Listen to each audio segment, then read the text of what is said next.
Thank you so much for joining in. We are happy to have here today an important guest for us. Her name is Wendy Behary, and she's the author of the book Disarming the Narcissist.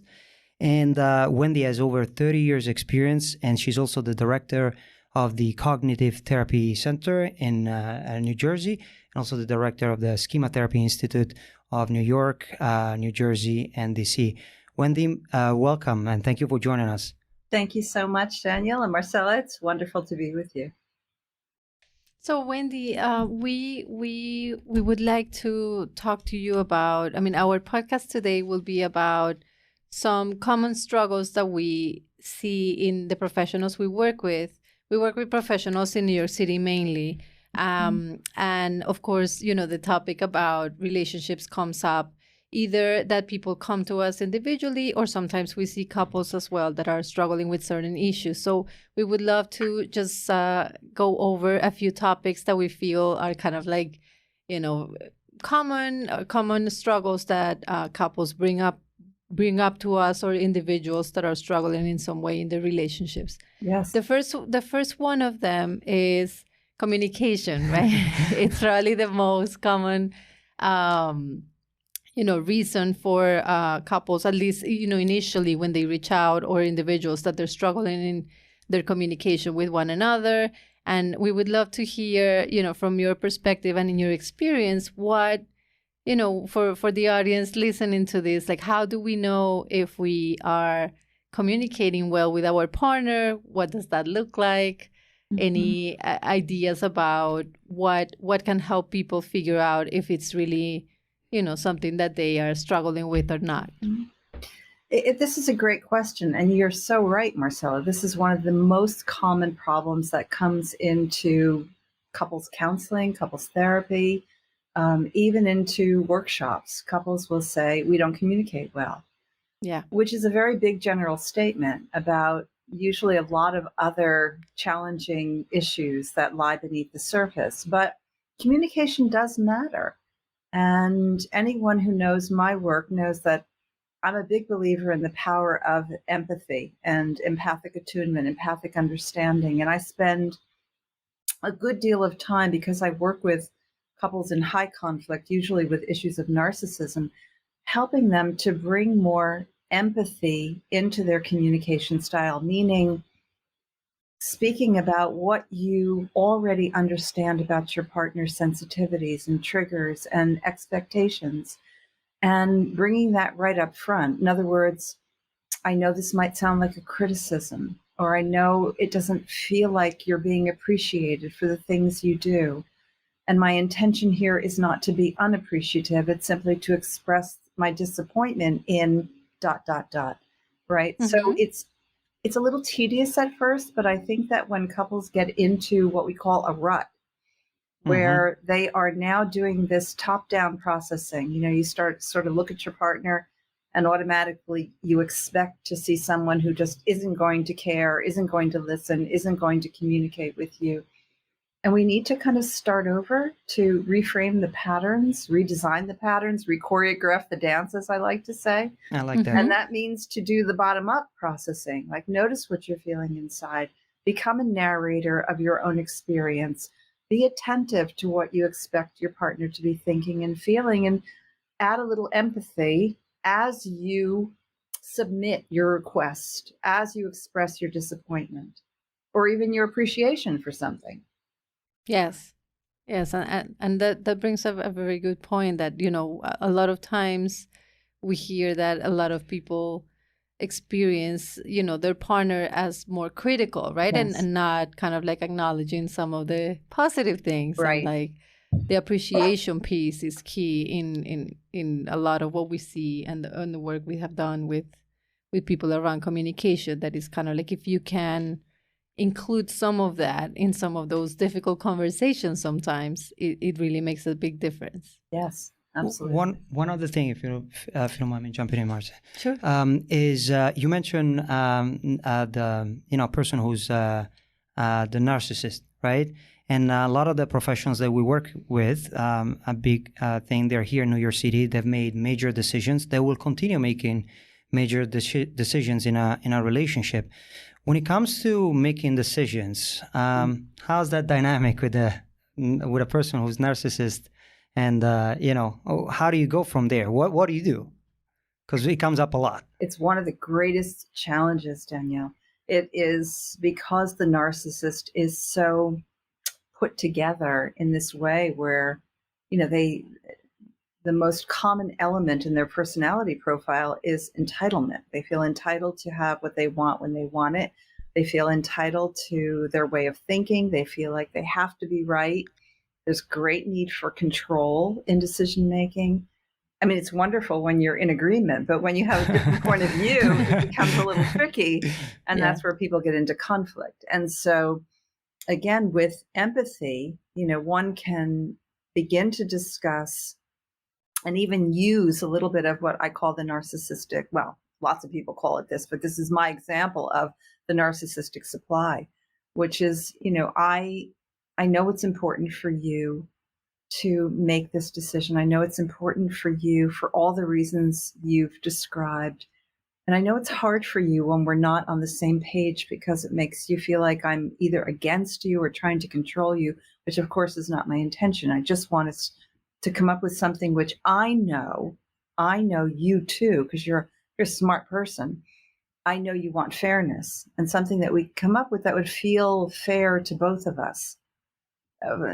Knowing that there will be compromises because, we both know that's how relationships work. So you're giving them more benefit of the doubt than they usually deserve, but the we-ness is less threatening and it's less controlling to the narcissist. Yes, I mean, in general, just the topic around making decisions and how you're describing, I mean, even with somebody that may not necessarily be a narcissist, but just in general, just how challenging it can be in a partnership to make some important decisions. We work with a lot of professionals that are, they may be considering like other job offers in a different state, right? And here you have, or country, and then you have, a couple of professionals, with like high expectations about, each other's careers and sort of like how do you negotiate those, difficult decisions where maybe you will have to negotiate things like moving somewhere else when you are thriving and your career is going really well or things like that. So this is a really tough issue. And I think when I'm working with couples around this issue, even without narcissism, let's just take that out of the equation for a second. It's still a tough issue. One of the toughest, in fact, big decisions, money, investments, moving, health issues, children, parenting. They're all big issues. And I like to say to couples who are on fairly stable ground, right? They may be in the middle of some tension, but they're on pretty stable ground. They both want the relationship to work. You remind them of that commitment to each other. So it always starts with, you have to have the prefacing or preparatory communication before the actual communication on the issue. And that means sitting together, and it helps sometimes just to hold hands for a moment, because this is a symbol of connection and friendship. And it might mean even words like, as we go into this really important conversation and this really tough decision that we're facing, where we both have different points of view, let's try to remember that when it starts to go to a dark place, maybe we'll take a pause, catch our breath, reflect on what's happening inside of us and come back. That we'll do everything we can to act in the spirit of protecting this relationship. That I'll be respectful of your ideas, you'll be respectful of mine, even when they're different. We'll take into consideration, even if we don't like it, that it might be meaningful to one another in different ways. And we'll come to a conclusion, where maybe one of us won't be as happy as the other, but we'll figure out a way that we can spare ourselves from that toxic thing known as resentment.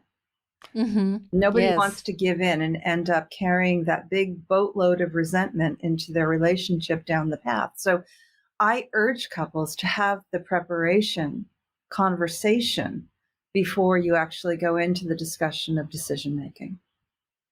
So that preparation involves what you just described, sort of Exactly. like just saying, this is where we are, and Yes. this is, but what comes before trying to do this and making this decision together is that we are committed to this. This is why it makes sense for us to work on this together. Yeah.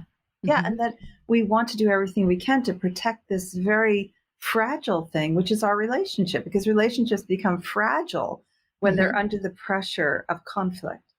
And they're fragile because it taps into our vulnerability. And anything that touches our vulnerability is part of the fragility of our humanness. So, I tell couples, treat your relationship like you would a baby. You're nurturing it, you're holding it gently, you're caring for it. This is your relationship. So as you go into this really tough, difficult, intellectual, wise, thoughtful, mathematical, whatever it might be, decision, you have to do that as adults. So make sure that you've got your vulnerability in a safe place as you go into this conversation, and be respectful of one another. If one of you gets triggered, you could just say, I need to take a pause. Yeah. Because I'm feeling upset, I'm feeling heated, I feel like I need to kind of reflect on this for a little bit. One of the things, Wendy, that you mentioned in your book, I'm not going to give anything now, but it's okay. It's really important because it made so much sense. Is when it comes to upbringing, right? We deal, I grew up in Italy, Marcela grew up in Colombia. We deal with a lot of couples that come from different places, right?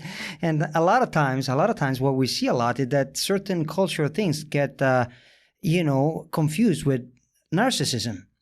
Right? Or sometimes is a little bit of that, but also the couple, one person being brought up in a different culture under different circumstances, and then coming in a relationship where the other person is totally the opposite.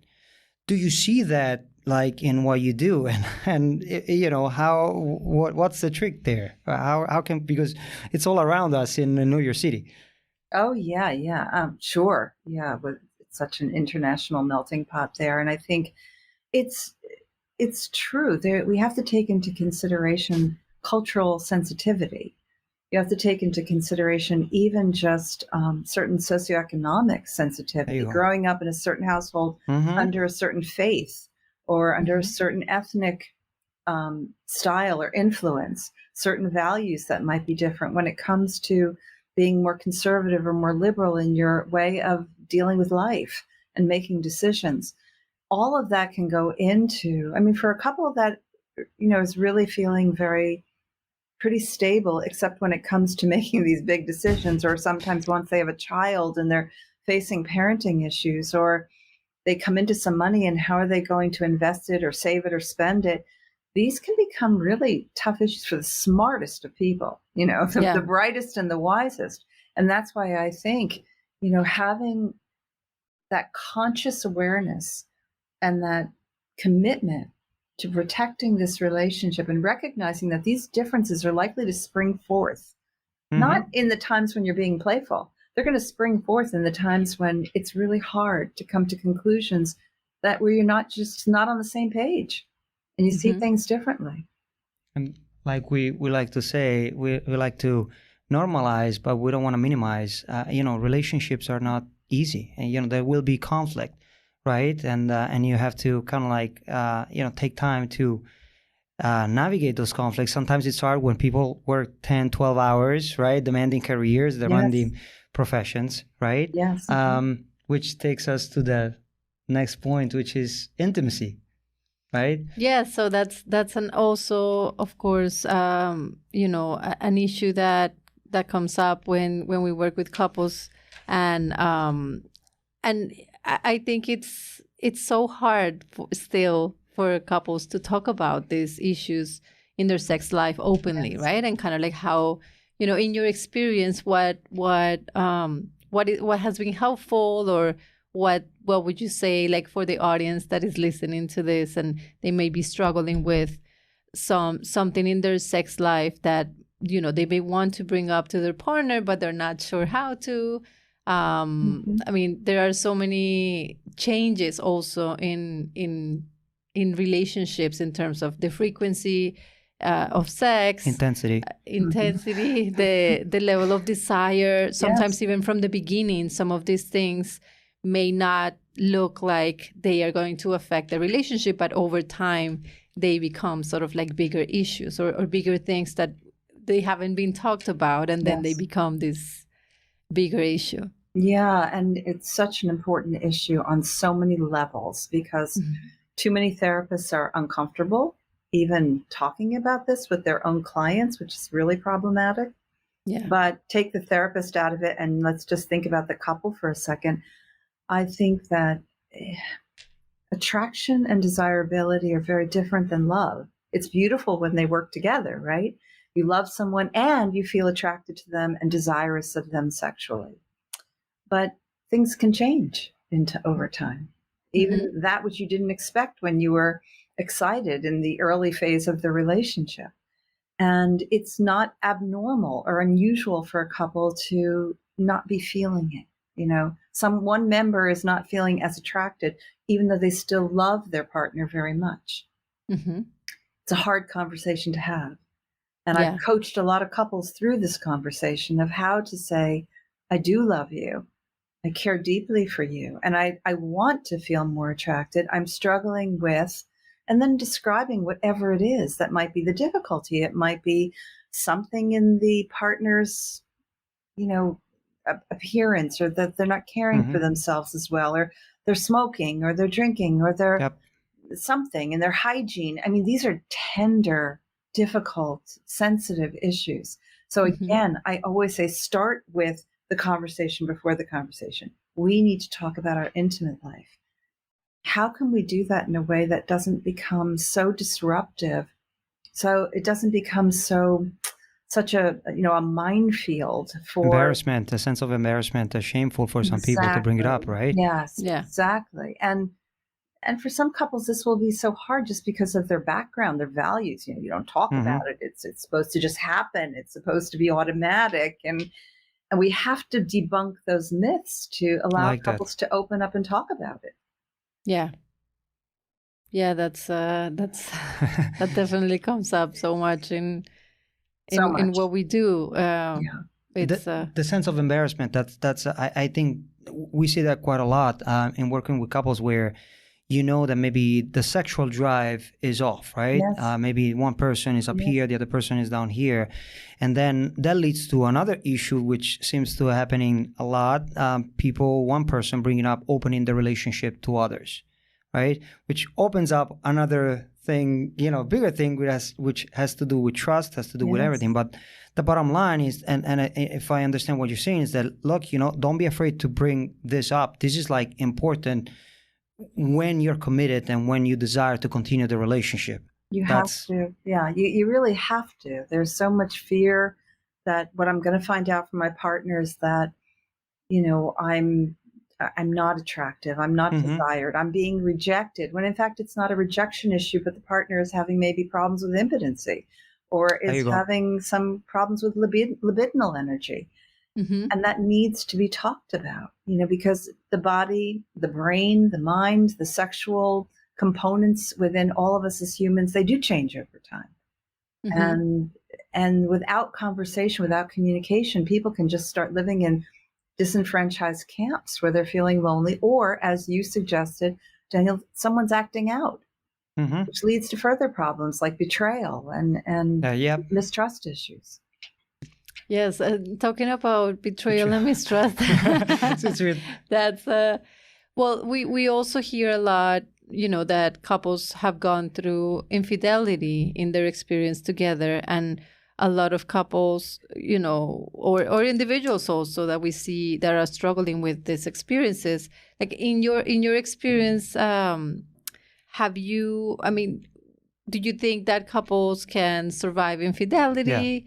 What can we say to our audience if that's a concern that they are facing, because they have been the one betraying their partner, or they have been the ones betrayed? Yes. Yeah, I actually have been speaking a lot this past couple of years on the topic of betrayal trauma, particularly in the context of hypersexual narcissism, because it's not uncommon.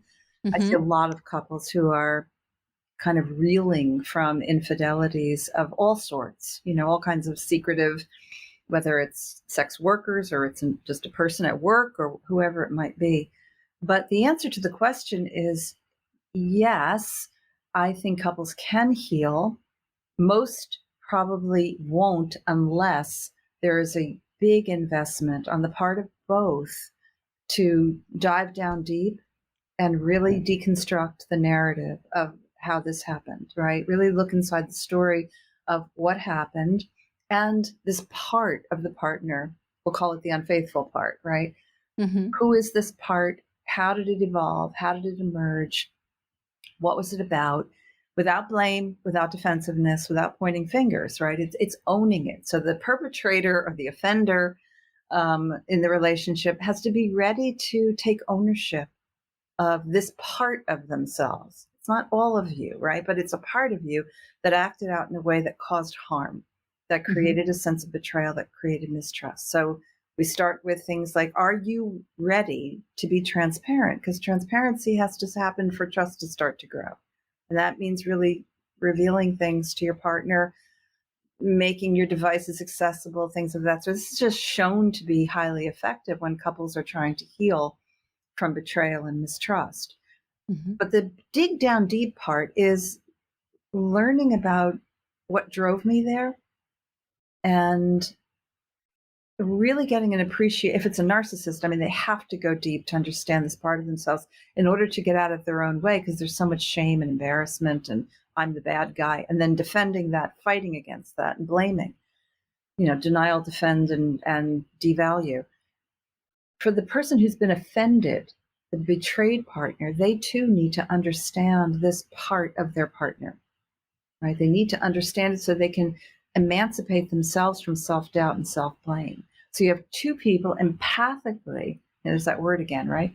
Diving in and really learning about how this evolved without blame, with responsibility, with a deep understanding of kind of the moving parts, and with a recommitment to being able to work together with respect for the triggers that are going to come up for a while and maybe forever.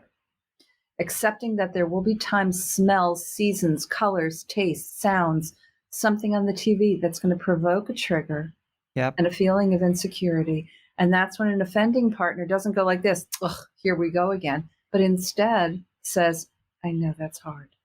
That's reminding you of something. We're good. We're good now. It's okay. Right? Yeah. A lot of bringing it back to the present moment, but it is real teamwork.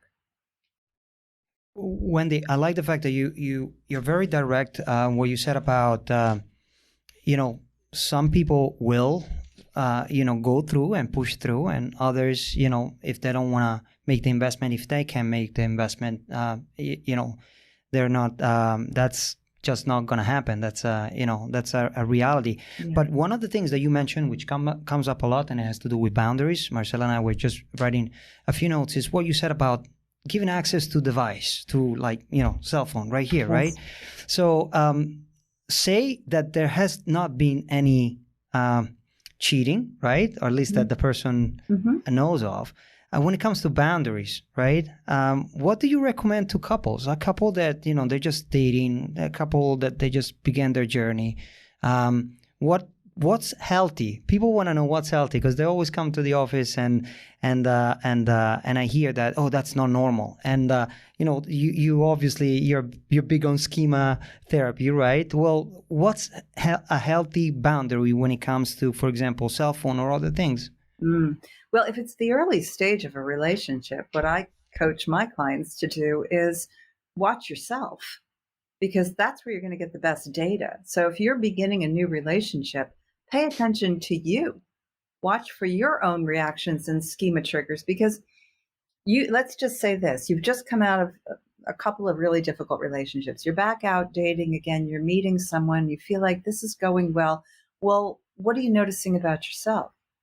Are you giving in when you don't want to? Are you saying yes when you want to say no? Are you apologizing for things when you haven't done anything wrong? Are you allowing for interruptions in the conversation where you don't get to speak? Are you over talking? Are you sharing so much that you see the person on the other side sort of glazing over? Do they seem to share your enthusiasm, even if they don't share all your interests? Do they tend to have some ability to share in your enthusiasm? Or are they like an anchor person who just keeps asking questions without really connecting to any of the content of your emotions? So watch yourself. You're saying this is exciting, it's fun, it feels like it could be the one. How are you showing up? Because if you're giving in again, if you're subjugating your own needs, if you're going silent, if you're allowing behaviors that kind of walk on your non-negotiables, then there's a problem. Yep. Yeah. Yeah, that's that's huge in also the non-negotiables, right? And sort of like that sometimes people or all of us, you know, when we start relationships, sometimes we may look the other way, right? Like we may not kind of like be honest with ourselves first about what matters to us, what's important to us, and that has to do with, of course, the boundaries, but also with maintaining that sense of individuality, right? Like I need my me time. There are things that I would love for us to do together, but there are things that are kind of like my thing. And how do we also kind of like keep that? I mean, I find that that's so challenging for many people. And then that creates that resentment that we were talking about many times when people cannot, you know, they feel like constricted and sort of like that they haven't been able to do what they really, you know, I mean, part of what they really enjoy that may not necessarily be something that you have in common with your partner, right? Right. Being able to feel and experience and exercise your autonomy in a relationship is critical to the health of the relationship. If you're clinging to your partner or not really speaking about what matters to you, like maybe spending some time with a dear friend by yourself, or even just taking a walk by yourself. If you're not comfortable doing that for fear that your partner's going to feel rejected and then they're going to be angry at you, or maybe they're going to cheat on you, or maybe they're going to punish you in some other passive aggressive way, or that needs to be investigated a bit, right? Because that's only going to lead ultimately to some level of either feeling terribly isolated and losing important connections to yourself and others, but also resentments. And there's nothing more toxic in a relationship than resentment. Yep. Yeah. Absolutely. I think we have time for one more question. I don't know if you want to get that. Well, in terms of resentment, Wendy, what I mean, one thing that comes up a lot too is like once, you know, couples kind of like take that step or individuals where they want to work on these things. Something that comes up is like, you know, when we have been hurt or we have hurt each other, is there a way to repair, and how do we do that? Right? Like with that, you know, if resentment has built up or like, is there a way where we can really repair this, you know, these painful wounds or whatever has happened that, you know, sometimes couples are really unsure, right? When they start therapy, like if they're going to be able to move on, and it could be, you know, facing betrayal or just different issues that have